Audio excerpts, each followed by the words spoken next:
Welcome to the Bridge of Truth. With me today is Anthony Citro.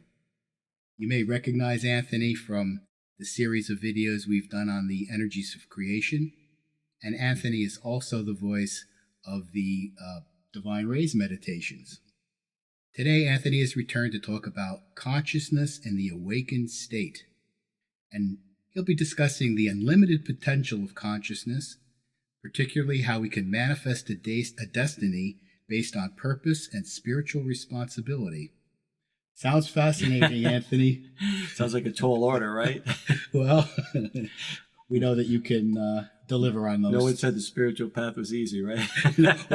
We're talking about it. Talking about it. So thank you again for making the trip out here. It's been a year since Anthony was Thank you for having me. Last on the Bridge of Truth. And just for a reference, time-wise, the country and the world and actually has been going through a rather serious evolution now in terms of our realization of the need for change.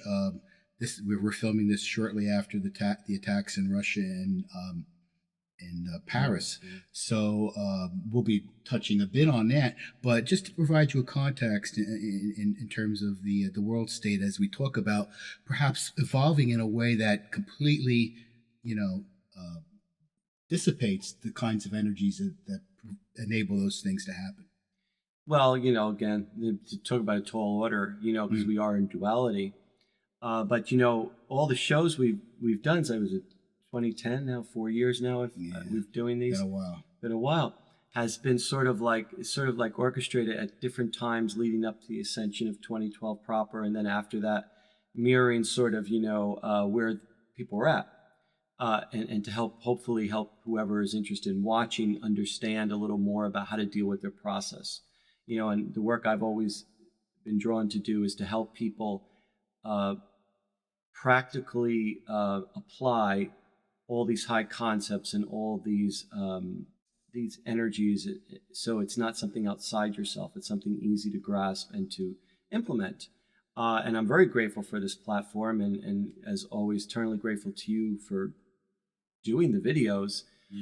It's amazing how many people still are affected by them and see them all the time on YouTube. It's great to watch. And it's quite rewarding to know that the things that we're doing are actually benefiting people.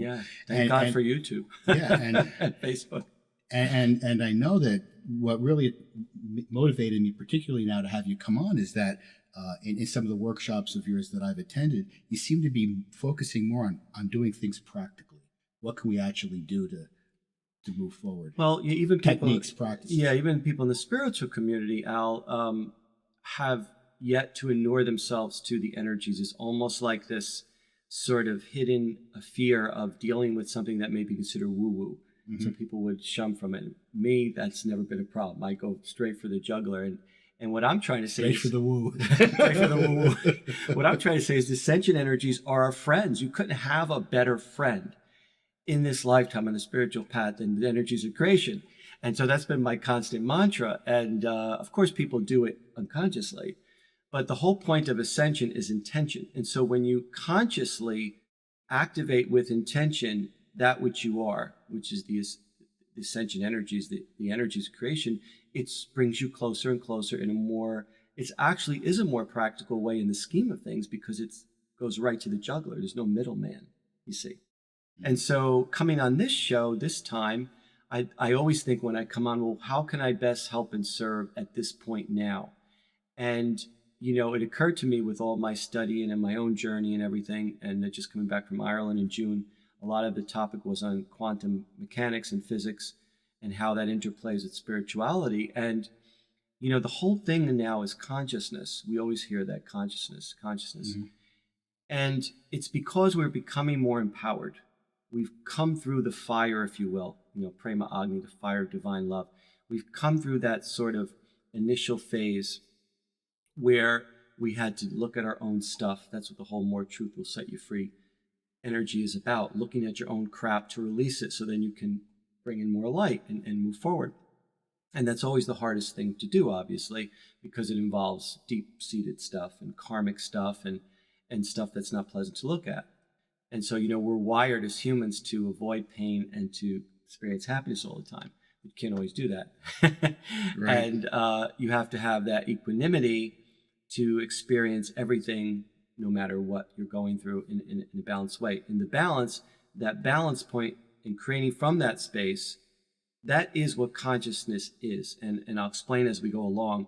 But what I thought the most important service I can offer in my way here now with you is to help those who are interested to sort of like be a pep talk. Like I always think of myself sometimes as a spiritual personal trainer. Give me 50 Mahatmas, give me 100 violet flames. And I'm always helping people to say, come on, do it, And it really is now about, for those who are on any kind of spiritual path, look, the worst is past, in the sense that we have to step into the understanding that we are now 100% responsible for the creation of our reality now going forward.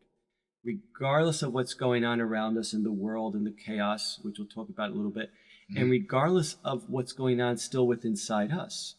And the biggest problem that people do on the path is they get not so much lazy as they drop the ball when something happens. Shit's going to happen. People are going to leave us. They're going to pass. You're going to have your own challenges. But, you have to maintain your spiritual gym. When you go into a gym, when I go into a gym and I'm 150 pound, I'm not going to go into the gym the first day and expect to be Arnold Schwarzenegger. Even though I have fever or I have pains in my leg or I've been out of shape, I have to little by little attack the machines, start the process, and the next time I do it more and more and more until my consciousness shifts and then the body starts moving. It's the same thing with spiritual work. The difference is you never lose spiritual work. You lose physical work because we're in a body, not of the body. So you always have to maintain that body because our focus is supposed to be on spiritual. But as you evolve spiritually and you receive light and you learn your lessons and you integrate things, you really never lose that, And so it makes you more conscious. And when you're in that consciousness that you've now aspired to and attained, your responsibility, your outlook obviously is different than it was before. The retarded person who steals is not the same as the person who knows better and steals, because the retarded person may not be aware that they're stealing or doing something wrong. So it's not the same level of responsibility or consequence, let's say, as somebody who is aware, right? To give you an example. So the most important thing anybody can take away from our time together tonight is it's great to have 100% responsibility for creating your reality. People used to be scared of it. Used to be, well, I didn't create cancer. Why would I create cancer? Why would I create this accident? Blah, blah, blah, blah. And, we were working through karma, intense karma. It's not like you consciously wake up one day and say, oh, I think I got an accident today on the freeway. It's like, but in your scheme of your soul's journey, you chose for some reason, or it manifested now to deal with that. And so how you deal with it means how you move forward. And so whether you're paying off karma or whether you're perpetuating karma because you're thinking a certain way, life situations happen to help us shift our consciousness, hopefully onto feeling better, feeling good, creating better. And so if we look at taking responsibility for the creation of reality as a blessing, as abundance, which it is really, and as an adventure, I love the fact that at my age, I don't have to, like our older parents' generation, retire, die, go to Florida, and give up everything. You hear these stories of people would retire, go to Florida, within a year they'd be dead because they just sort of gave up on everything and thought that was the paradigm. But you have 104-year-old women driving airplanes. You have 80-year-old guys bungee jumping. People are having sex longer in 70s and 80s. We don't have, age is just a number. It's a concept. And so we know we have to pass at some point, but I always say the best revenge is living well. Why do I want to live for the next 30, 40 years miserable, nothing to look forward to, not feeling I can create anything or be empowered to do anything or to help anybody? What's the point? And so you don't have to do that. That's the whole point. You can create. Now, you may have challenges, but that's okay. That's part of life. And so that's what I sort of really wanted to stress, is that sort of pep talk, like, hey, go out there and create the reality you want now. It doesn't matter what happened in the past. The future is a projection. The past is an illusion. And so if you're on any kind of spiritual path and you're empowered, you're initiated, go out and do some great work. It could be a small thing. It could be as simple as raising a child to be a wonderful, productive member of society. That's just as valuable as, going out and saving the elephants in Africa and anything else you do. There's so many instances of people that are doing great and wonderful things. The thing is, there's not enough of them. There's a lot more people who are just sort of wallowing and sort of entrenched in the resistance, which we'll get into. But the ascension process is unfolding, whether we like it or not. We are evolving anyway, in spite of our obstacles. We may do it harder rather than smarter, take longer rather than lesser. But the whole point of connecting with the ascension energies and all this stuff, initiation, is to accelerate your ascension process. That's what the Mahatma energy is for, to accelerate your ascension process, because you're ready to receive that, and you hold that light for others. Now, knowledge equals power, right? When you have a knowledge of something, you're then empowered. So with that power comes responsibility. Are you going to abuse that responsibility, or are you going to create positively? And then you have the third level of that, which is responsibly creating equals God realization. So that's really what we're talking about when we're talking about consciousness. The problem we've had up until this point has been the resistance. And we've done shows where we've talked about the world seen before and how it's playing out. And we see such extreme resistance playing out in real time now, particularly to the divine feminine coming in. And we see that all across the board. Yes, largely through men, but interesting enough through women too. In going into a more fearful state and not expressing themselves even more. But mainly we see it in the world in, the terrorist action. Because what is the terrorist action if we analyze it? It's fear of the divine feminine and the loss of that patriarchal control that has been so grounded in for so long. So what do the men do? They feel disempowered, a lot of these young men, because they don't have no economic prospects usually. They're brought up in a war-torn place, society, in a desert sometimes. And, they congregate and bond to try to hold on to what they feel is their identity, which of course is an illusion, because masculine, feminine, all that stuff is an illusion. And so they grow the beard longer. They make the woman, wear the robes and hide them somewhere. They, want to destroy anything that's against their way of life. But those things in and of themselves don't create a terrorist. There are millions of people in these countries where some have made the choice to move into terrorism, whereas others who are living in the exact same circumstances leave wonderful. Oh yeah. So it's more than just. Yeah, it's not the point of judging how a terrorist happens. The point is, we see or even the act of terrorism, and just saying that it's because of not being able to handle the divine feminine. I mean, there's plenty of people that are living with the same energy that are. But the point is, the resistance is made evident because these things have huge consequences. People die.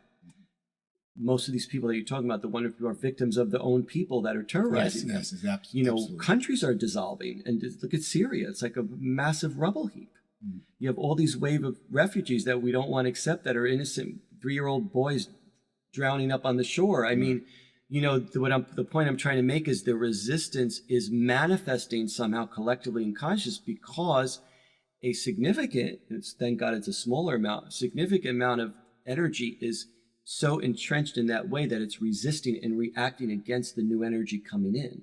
This is the point I'm trying to make. But that's also part of the divine plan. And so even within our own selves, you see the sexual identity and roles are changing. All the transgender issue is coming to the fore. You see, what is masculine, what is feminine, what is straight, what is gay. All that is unraveling and shifting. And people's identity is, people are committing suicide, unfortunately, for reasons that it's unfortunate that if they had a little counseling and help, they probably wouldn't.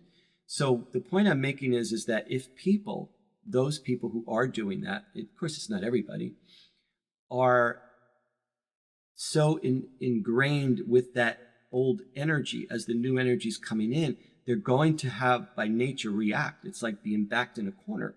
They're going to do something, whether it's terrorism, whether it's some kind of extreme behavior. We see it in our own politics here in the nation, how right-wing we're getting, and the rhetoric that's being spewed that you would never imagine a presidential candidate to spout 50 years ago. But these things are having real consequences. They're moving energy. All those other wonderful people that you're talking about, many of them are leading wonderful lives, but they're also, a lot of them are asleep. In other words, they're living at a certain level and they're not awake as they could be maybe and contributing to a solution. They're just being led and being, or they're giving into it. And sometimes they feel they have no choice either because they're oppressed politically, religiously. They're women and children many times. And you see these waves. You saw that line on the news of 250,000 or so refugees just traveling on foot hundreds of miles. It's really crazy. And so this resistance has a strong outcome, a strong manifestation. And it shows that there's a collective consciousness and an individual consciousness. And all us light workers can do moving forward is to focus on the positive and bringing in the light and not feed into that fear, right, as much as possible. Yeah, Sheikha Mariam Fai was on the show a few weeks ago, and that was her point exactly. Yeah. And there's also the balance of when do you take action? And so I think it's about understanding what consciousness really is. I just want to make notes to make sure I don't miss anything because it's important. And so the main message is to have, now that we have the capacity and we have the sense of responsibility, those of us who are aware, let's make the world a better place, like Michael Jackson sings, and we can do it. What does that mean? It means to become more conscious. It means to lose our attachments, as we've been trying to do. I say to people, if you have to attach to something, attach to what your service is. Whatever your service is to the world, attach to that, because at least you're attaching to something that's in alignment with source and helping part of the solution. And then you'll work that out. If you attach to a toxic relationship or, a bad marriage or whatever, you're right behind the eight ball. And people always talk about free will. But what is free will? Free will, if anything, say, well, we have free will, we don't have free will. Free will is the biggest form of consciousness we have. If you have a consciousness that you can create and you have the free will to do that, you either take it up or you don't. And so how do we become more conscious? The way we become more conscious, there's many ways to try your own involvement, your own adaptability and all the initiations and so forth that you do, the spiritual journeys to Machu Picchu, the deep meditations, all that stuff is great. But all that stuff is supposed to get you to a flow of not reacting by rote and trying to step back and see the bigger picture of what's around you. And then once you come from that space, then move forward. That's what creation is. That's what the Big Bang is. It's not always possible because sometimes you're in heated moments or emotional situations, you get chaotic and you react. That's understandable. We're human. But you have to practice more and more the other way. Why? Why should we do this? Why shouldn't we just live and live and let live? Because we're coming to understand more and more that what we define as consciousness is the same thing that we also define as God. And even more profound than that we are that same substance. We're not separate from it. We are source. And this is why the old paradigm of religion it's not so much the religion or the faith itself, it's more the demagoguery and the dogma within the leaders within that would teach and pray that you are separate from source because that's how they control the masses. And cults do it. It's not just religion. It's all organizations that seek to instill control for an agenda. But of course, because people are more emotionally attached to religion because it's their connection with God, we see throughout century it's done harm. Now, yes, religion can do good. But the point is, you have to be, if something's teaching you that you're separate from source, that God is this white man on a cloud, that if you pray to him, it's going to be okay, disempowers you. And so the shift of the new energy, like Baba said, Satya Sai Baba said, no matter whatever religion you're in, be good in that religion. In other words, it doesn't matter what faith you practice as long as you're a good person and you're balanced and you're doing something positive. Yeah, what I'd like to interject at this point is you're talking about connecting to source. I think we have to be careful about what aspect of source that we're connecting to. Well, because source is good and evil. It's positive and negative. I mean, this is the reality of whether you want to call it a dualistic world or just the truth of energy. And there are people that may say that they're connecting to source or connecting to their religion. Mm-hmm. As I talked to Sheikh Mariam, there are lots of times it's how are you interpreting your religion? Are you interpreting it through the source of positive, good, and light? Or are you interpreting it through the source of negative? But that's not connecting to source. Darkness. That's connecting to your ego's interpretation of source. There's a difference. Source is everything. When you come, there is no good. Ultimately, one of the ultimate spiritual lessons, there is no good or bad. It's all the same. Mm-hmm. Nothing exists outside the mind of God. So you say, why did God create this? Why did God make a little 2-year-old fall out a window or a poor 4-year-old girl get cancer? Nothing exists outside the mind of God. It's how we interpret it, how we focus in the ego. And it's interesting you brought that up because I was just going to get into the point of even science. And you're very scientific minded. You understand quantum physics and all the interplay of science and spirituality. That's what your whole wonderful organization's about. And lately, more and more science has been attempting to measure God. Like quantum physics is all about that, finding the God particle. You always hear about finding the God particle. Or they have that big atomizer where they try to get the antimatter to hit the matter and the burn, in France, I think it is, they're underground and try to create recreate the Big Bang, And science is always trying to quantify source now, but where science has falls short is they don't understand that you cannot. Not all scientists, Einstein was very big in understanding that there was a finger behind the Big Bang. You know what I mean? It wasn't just stardust. There was something beyond that was moving it. We don't know what it is. But he also accepted, I think, responsibility for the things that science can create, which is why he stepped away, I believe, from the atom bomb project. Because of course. Well, that's the thing. He was spiritual. He wasn't just. And it's interesting. The Oppenheimer quoted the Bhagavad Gita as when the bomb was going off. That famous saying. But anyway, the point is that science is trying to quantify source. And that's what it's good because it's showing that science is opening up now to the possibility of something beyond just the physical realm. You can't quantify source because source is ineffable, and the physical is only part of source. So what we can say is science itself is the observation of the manifestation of the Creator's consciousness. Science is the observation of the manifestation of the Creator's consciousness. And to some degree, we have to, if we want to evolve our next step as a light worker, as a person of adeptness and awareness to contribute to society, to bring forth the divine plan, we have to more consciously step back and likewise do the same to some degree. Because why? Because that's what source is. That's what God is. That's where you find God.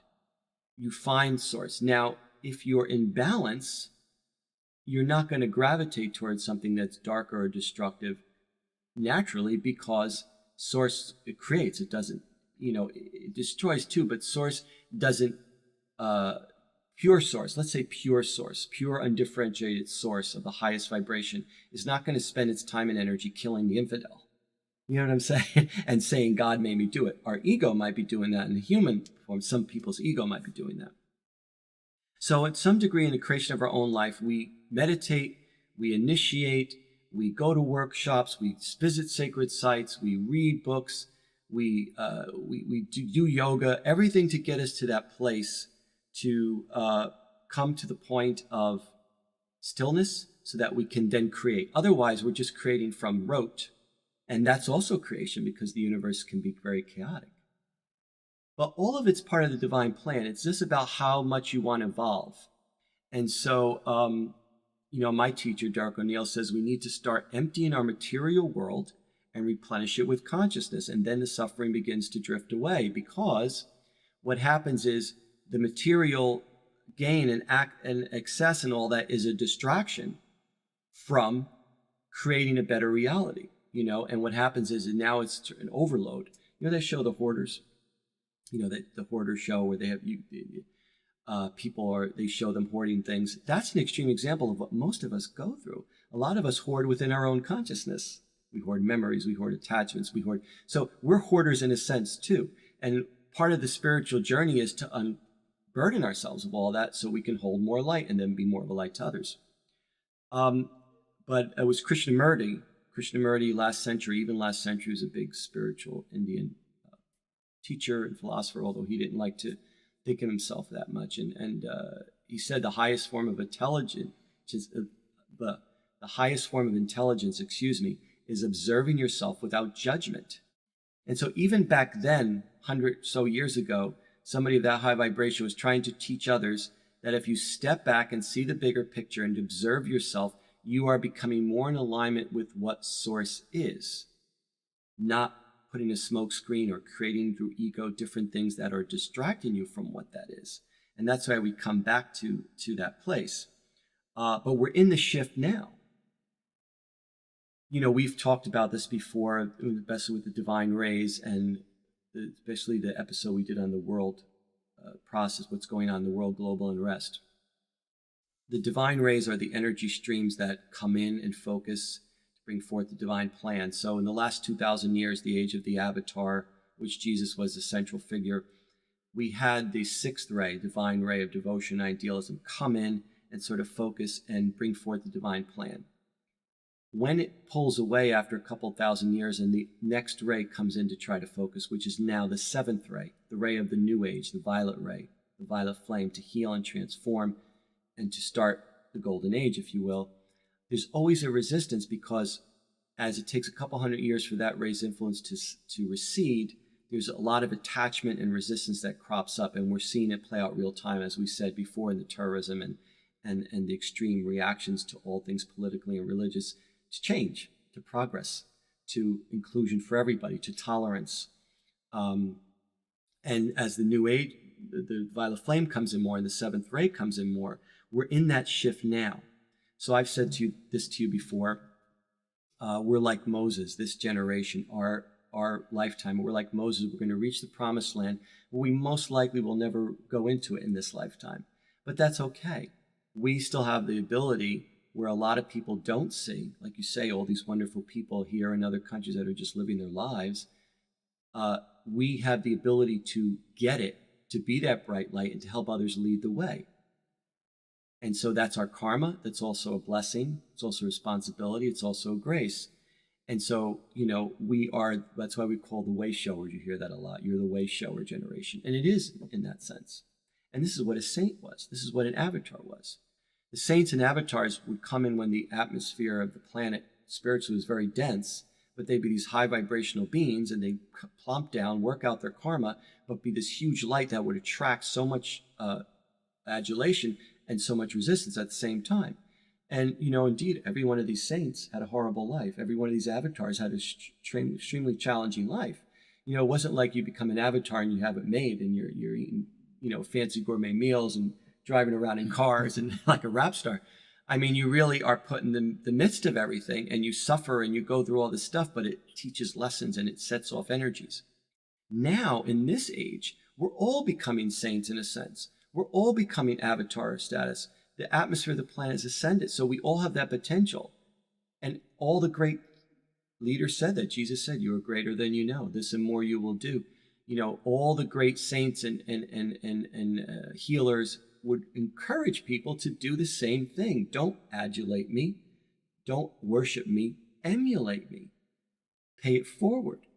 People weren't able to do that as much now, or they were more calculated to. Now we can, and more people, thank God, are waking up, and they are trying to find ways to do it. And so we, as the way showers, helping them. And the way you do it is through consciousness. So I'm sure Sheikh Mariam could speak to this. It's not about action. It's about your consciousness and being in that space, and the action that comes from that is therefore aligned. Alignment trumps everything, as Esther Hicks says. And so when you're not in alignment, you're just acting out of action, or war energy, if you will, warrior energy. You might slash and burn for a while, but you're going to burn out. When you're in alignment with source and you're conscious, you're always going to be centered, because we're in a fluid situation. We're in a huge spiritual flux of energies. We even saw it this year astrologically, those who follow astrology. I mean, the summer was rife with huge shifts. People were feeling it. Oh my God, I was in bed half the time with all these headaches and, the ascension symptoms. All this stuff is real. People may ascribe it to other things, but it's really just clearing, cleansing. You talk about Joe Ray, how you go through these deep cleansing periods. And so we're in a fluid situation, and we have to use the tools that God has given us to really focus as best we can. And so there are a lot of those. Quantum physics talks about the consciousness is both the subject and the object are observed and created at the same time from non-local consciousness, which is consciousness itself. Now, quantum physics is really quantifying God in a clever way, and they're saying anything that's your ego or that you're trying to affect by yourself or your own interpretation is what you might call local consciousness. You're trying to affect it around you. But there's a stream of non-local consciousness that has to create everything. We don't know 100% for sure what that is, thus faith. But we know it's something. We're not just a 98 cents worth of, ashes that would be reduced from blood and water. There's something moving us, and the point is that quantum physics is showing, even on a physical plane, that what you observe and what you create is one and the same. That we talk about it as the mirror. And so when you connect with non-local consciousness to begin with, everything you want to manifest is going to happen sooner and quicker. But the ego is what has prevented us, because our attachments to the local consciousness is always so sensually grabbing. It's always so intoxicating, whether it's sex, whether it's drugs, whether it's whatever. And so that's been our journey. You mentioned tools. What specifically now? Well, for instance, what we did today, excuse me if my voice is hoarse, but today we filmed our next video meditation, which hopefully you'll get out in soon, which is exactly that. It's, probably before the show, actually. Oh, that would be good.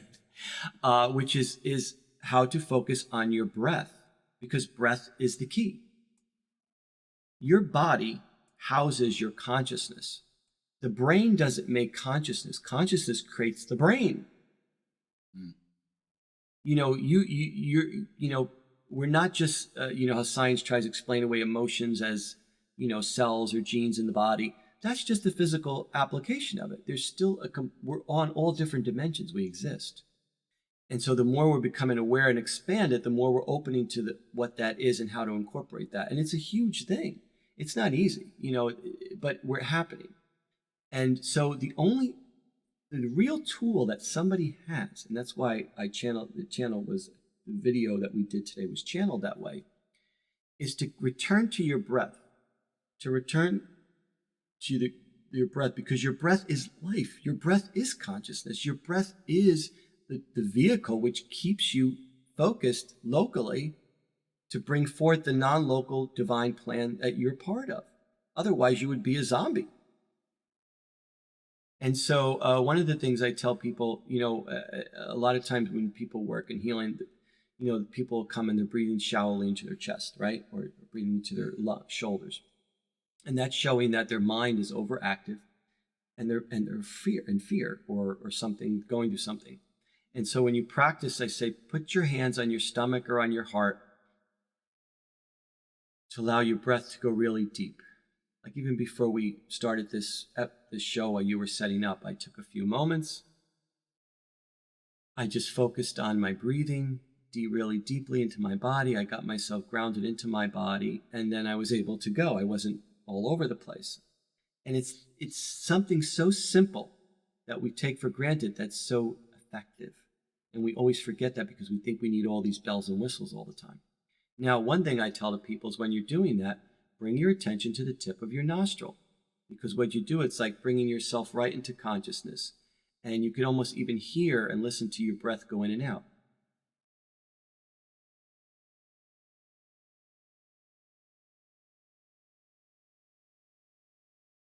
And it immediately brings you right into focus from an aligned space.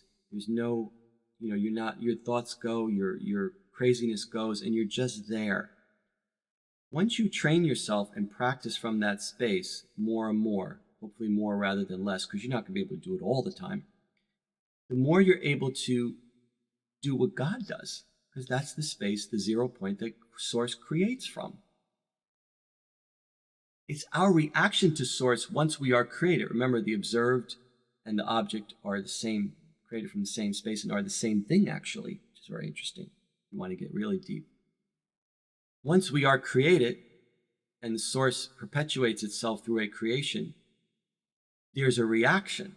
It's the reaction that creates the negative part of God. That's the chaos, until it doesn't anymore. Because light will always, in the end, envelop darkness fully. But because we're in duality to learn and grow, and because we're in a physical environment, the part of God that's physical, we are locally in our body, forced, if you will, while we're in our body, to deal with certain things. And so you're either going to deal with it in a negative way and destruct, or you're going to deal in a positive way and deep breathe and yoga and meditate when you can, and come to a more balanced Zen approach to things. And so that when something happens, you don't fall off the wagon, you just deal with it and you keep moving forward. So then how does what you're describing as the technique of breath, how can we then use that to manifest change either in our lives or even on the planetary level? Well, there's the Soham breath that is very important that Sai Baba always used. So means I am God. Hum means I am not separate from God. And he used to sing that all the time with chant with the devotees, and all the birds used to come around and hang out in the trees 4 a.m. And so is the sound that God hears when you're breathing. So hum. So that's one way, but that's a sort of devoted way. It's not that you use it, it's that you become more centered. So therefore your alignment through the act of balancing through your breath, that simple act, without any bells and whistles, without anything, that gives you the space within to allow non-local consciousness, Source itself, to flow through you more unimpeded, rather than being blocked through all the ego local reactions that you may want or desire. But are you then using your mind or imagination or your intention to then create in that process if you want to do something positive? Sure. Well, you use all your, like we did in the video, there's that time at the end where they have 3 minutes to sort of visualize what they want. But if in other words, it's a law of attraction. It always comes down to law of attraction. Law of attraction is absolute. It's nothing to do with The Secret. The law of attraction. I was going to comment on that earlier. It can actually be a problem to get caught up. Well, it's if you get caught up in it in the wrong way, but it still serves the purpose of letting more people know they can create something. The problem is they want to win the lottery and get laid. They don't care about service to me. And most people want that first, But it also can cause people to put the blame for being sick or having a hard life and say, well, that's your fault, you created it. But that's simplistic. Well, the point is that that's a religious sort of ingrained judgment. It's a judgment. The law of attraction simply says that which your vibration is attracts like, that which you focus on, you create. So that's why prayer doesn't work as well as intention. It's not that prayer is bad. Prayer is reaching. So the old paradigm of reaching, because people felt disempowered, not only through religion, because the environment of the planet was dense. You couldn't reach that ascension yet. So they had to work through it. So of course, prayer was the only way. So you would pray, dear God, please help me. But what you're doing is you're actually activating God to move away from you without meaning to. It creates this. Yeah, actually, I'd like to do a show sometime on the more modern approach to prayer, because this is something that I'm personally very, very personally involved with. That will be our next show. I want to do that too. Using prayer not in the sense of pleading for something, but as a almost like a power of intention. Well, that's what it is. Of having it and a lot of the teachers are teaching this, but we usually use prayer when we're in a point of desperation. God, please help me, please. Or even if you don't, even if you just want something.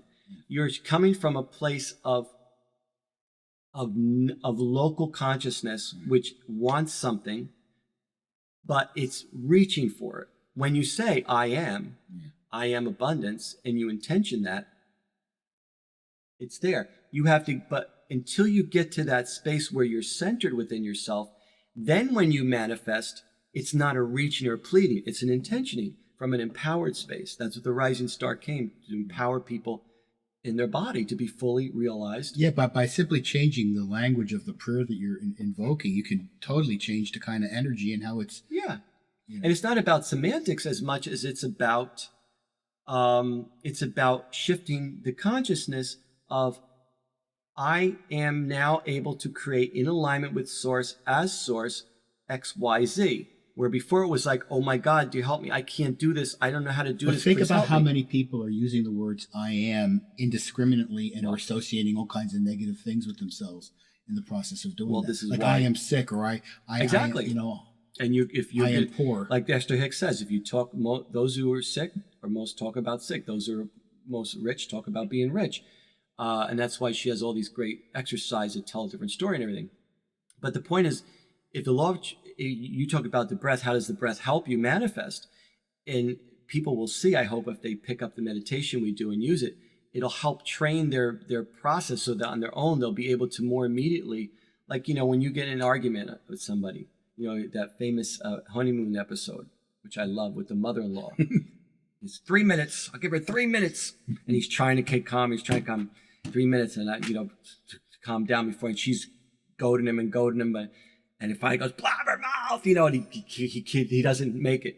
Right. But it's a funny indication of, you can't force and hold that process. You know what I mean?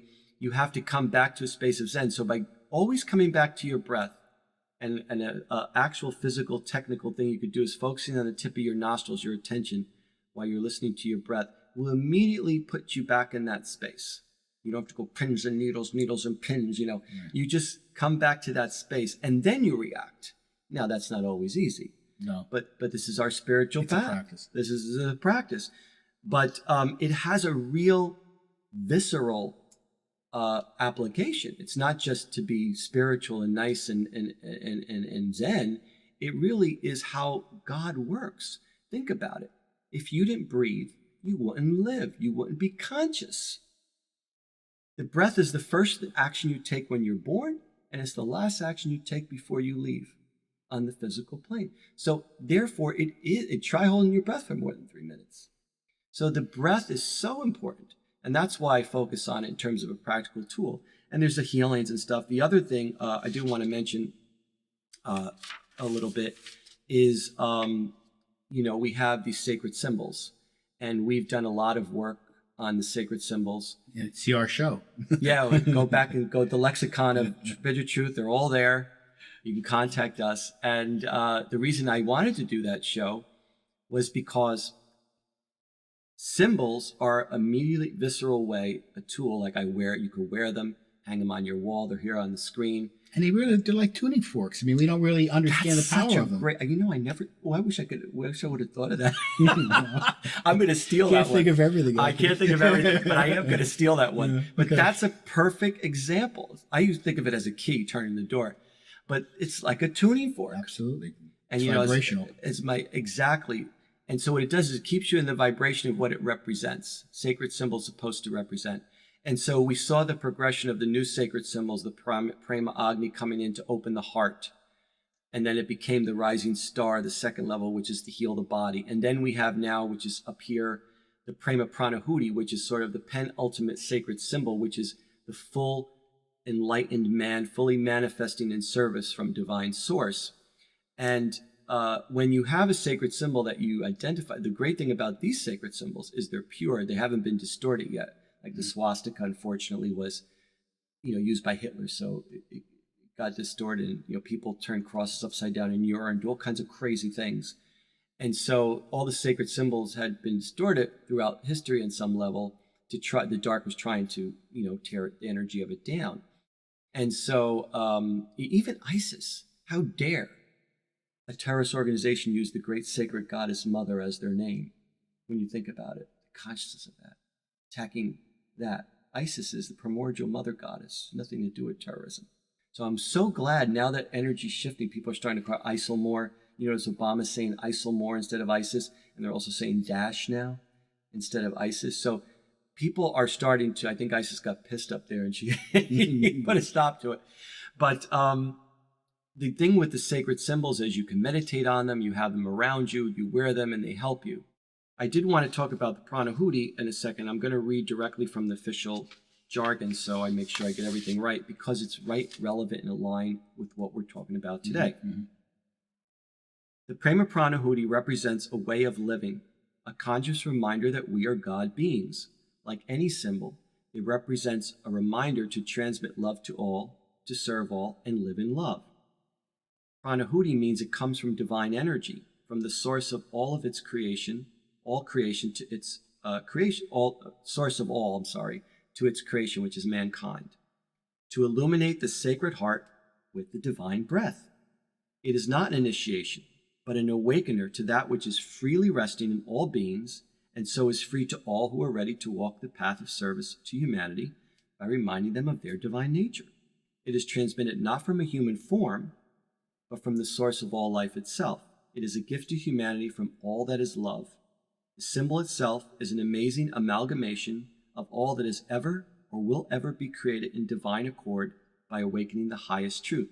So you get all of that by looking, wearing, or seeing the symbol. So know that they're great tools if you want to use them and employ them. Now, where the rising star, what it does is add at the cup, you see that bowl at the end. It's the bowl of abundance.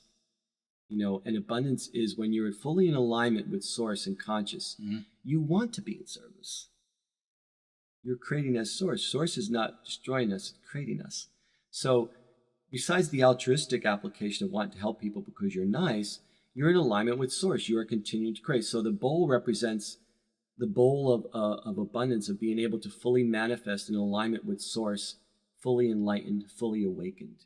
And we're ready for that now. So the symbols come as they have through all the generations when you're ready. And I encourage people to go back and see our episode about the sacred symbols, the history of sacred symbols. So that's another tool. Yeah, because you even talked about the evolution of that symbol. Yes, and then we have all the healing circles we've done. So there's many things that people want to do it. But I do want to say that the breath is the key, whether you did the exercise I showed you, another one. Mm-hmm. Another little thing you can do is, I've developed this conscious facilitating an actual modality. And it took a long time to develop. And, I can't do anything unless it's fully in integrity and it's sort of working at the right time. And, all the work that's out there is sort of coming to a head of how to help people facilitate consciously their next step or their life as they want it. And I've been working with clients for a couple of years. I've been doing workshops you've been to. And now it's sort of ready to formulate into an actual modality. And it's always different. It's always fluid depending on the person and where they're at. But basically, I help people with many different techniques and ways. But I help them to monitor, not judge, observe and monitor how they are creating. Because that's one of the biggest, we didn't want to know. We were quiet. We were asleep. We didn't want to deal with all the stuff that was going on within us. But now we've had to, whether you've been forced to or not. And so now a lot of us who are on the path, because those are the people who will be watching the show most likely, are ready to take that next step. And so one of the things a little exercise I do, which is a lot of fun, but is very effective, is, and I do want to talk fast if we have time, about social media. Yeah, why don't we start to wrap it up and discuss that? Yeah, so Facebook and YouTube, we've benefited so greatly from it just by the shows you've done and the videos we've done it and being able to freely disseminate that. But Facebook is becoming the face of consciousness, both good and bad, because it's where everybody is focusing. It's where everybody's communicating from and to.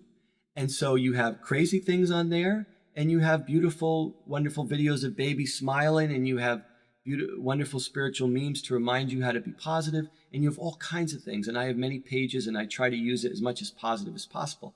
Now, there's times when I see a stupid comment, I react, and I write that, blah, blah, blah. usually political stuff. But, you know, the point is social media is a very powerful tool. And so what I've been doing is people will always post these, you know, memes like think positive or money's coming to me now and blah, blah, blah.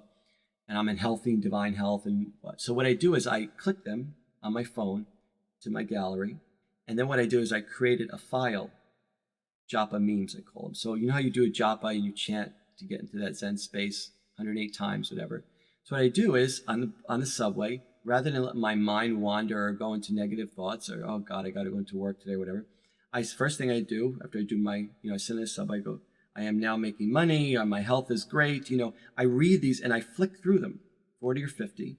And so what I do is it's a little exercise. You think it's kind of silly, but what it does is it trains you to focus your thoughts throughout the day, starting on that track, rather than letting your mind wander, bastard, the bills, the boyfriend, my neighbor, well, you know, because very easily we think 66,000 thoughts a day, and most of them are negative, right? So it's a way to train yourself. So I tell people to have fun with it. You know, you got to think of this as, to wrap it up, you got to think of it as an adventure.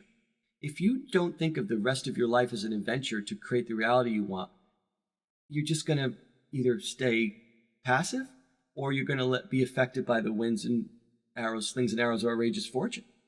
But that's and your overview of the life of your own life is actually one of the most important I ams that you can create, and it has to be positive. If you're looking at your life as being negative and a trial and suffering. And one of the big things I do before we go is when I sit with people, I tell them to tell a different story. So they'll have a problem. I'll say, we'll talk about it. I'll write it down, and then I'll say, now change the sentence to this, and then we'll change it and we'll read it back. And they'll see, oh my God, am I really thinking that? Oh, this feels so much better. So it's really... you won't change the event, but you'll change your thought about it. Eventually, Wayne Dyer used to talk about that so much. All the great teachers do. Look at Esther Hicks. She keeps pumping it home. You got to do this. You got to be positive. You got to love check, because we need that as humans. We can't just hear it one time, because it's so ingrained for so many centuries. But it's the act of applying yourself in a positive way to create a better reality by intentioning that. Just the intention alone.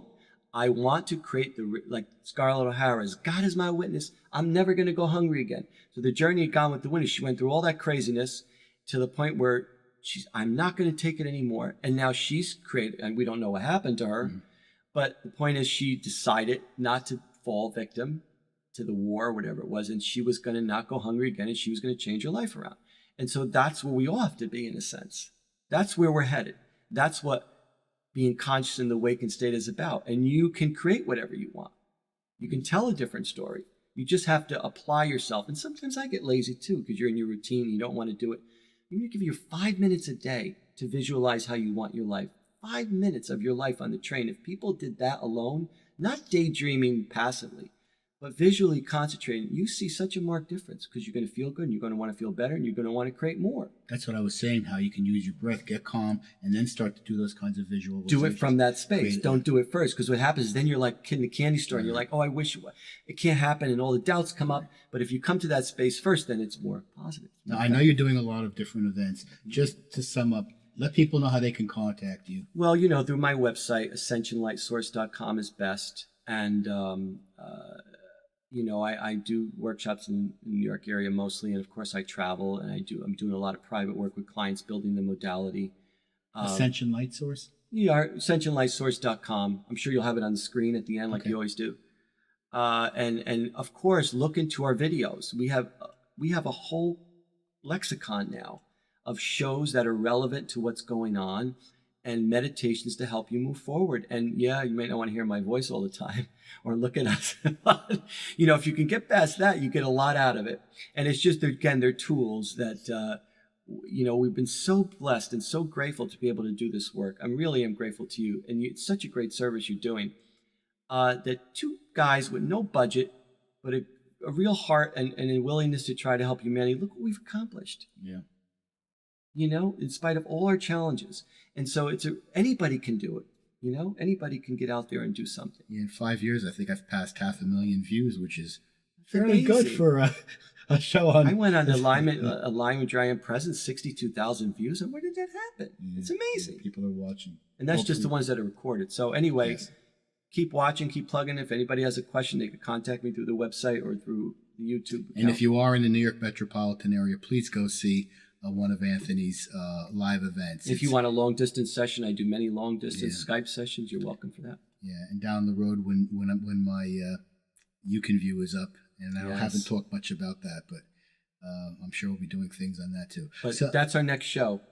I like that idea about what you're talking about, prayer versus intention. I like that. Many years ago when I was writing my book, that was one of the I think it's very important to have a show like that. One of the articles I did was to talk about the difference between prayer and intentionality. So anyway, thank you again, Anthony. I'm so glad that we were able to get this in before the weather perhaps makes things more difficult for us on the East here. But hopefully very, very soon. And to all of you out there, may all your journeys be truthful till the next time we meet on the Bridge of Truth.